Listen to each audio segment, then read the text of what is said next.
Meniscal injuries होती रही, मतलब आज से 15 साल पहले तक, तो अगर वो हिस्सा मेनिस्कस का फट करके हमें परेशानी देता था तो हम ज्यादातर करके मेनिसेक्टमी यानी उस हिस्से को क्लिप करके हटा देते थे। फिर हमने ये भी पाया कि जब ऐसा हम करते हैं तो ये नी में एक इम्बैलेंस क्रिएट करता है। नमस्कार, मैं doctor Pankaj Dwivedi, orthopaedic surgeon, horizon hospital Raipur. आज हम चर्चा करने जा रहे हैं मेनिस्कल रिपेयर सर्जरीज के बारे में। This is a very interesting concept. Interesting इसलिए क्योंकि जस्ट आज से 12-15 साल पहले मेनिस्कल रिपेयर के बारे में हम कम सोचते थे। ऐसा नहीं था कि नहीं सोचते थे, कम सोचते थे, क्योंकि हमारा ये मानना था, हमारी तब तक की जो एक्यूमुलेटेड नॉलेज ये थी कि वहां पे ब्लड सप्लाई तो है नहीं, वो हील तो होगा नहीं, आप कर भी दो तो क्या फायदा। लेकिन over the period of time जब मेनिस्कल रिपेयर्स करे जाने लगे, उसमें एडवांसमेंट आया और हमारी जो स्टडीज थी उन्होंने पॉजिटिव रिजल्ट्स दिखाना शुरू किया। तो हमने और उसके साथ साथ एक चीज और हुई कि जब उस दौरान जब मेनिस्कल इंजरीज होती रही, मतलब आज से 15 साल पहले तक, तो अगर वो हिस्सा मेनिस्कस का फट करके हमें परेशानी देता था तो हम ज्यादातर करके मेनिसेक्टमी यानी उस हिस्से को क्लिप करके हटा देते थे। फिर हमने ये भी पाया कि जब ऐसा हम करते हैं तो ये नी में एक इम्बैलेंस क्रिएट करता है, घुटने के दोनों एंड्स के बीच का घर्षण बढ़ाता है और ऑस्टियोआर्थराइटिस यानी कि घर्षण से होने वाला जो घुटनों का डैमेज है वो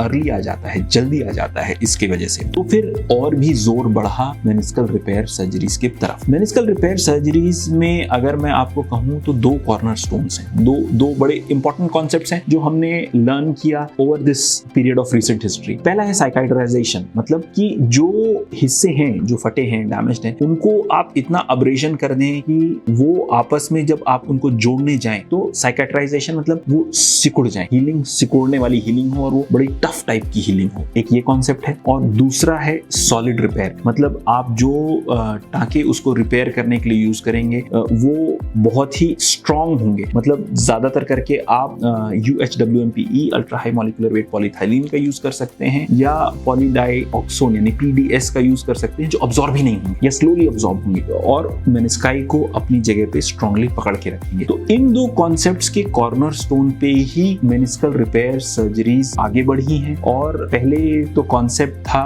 कि सिर्फ रेड ऑन रेड, मतलब जो पेरिफेरीज हैं, रिंग, इसको हम रिपेयर करते थे। फिर हम बढ़े रेड ऑन व्हाइट के ऊपर भी, अंदर जाकर के भी रिपेयर करने लगे हैं और अब हम हर तरह के मेनिस्कल रिपेयर को बहुत अच्छे से करने लगे हैं और बहुत अच्छे रिजल्ट्स देने लगे हैं।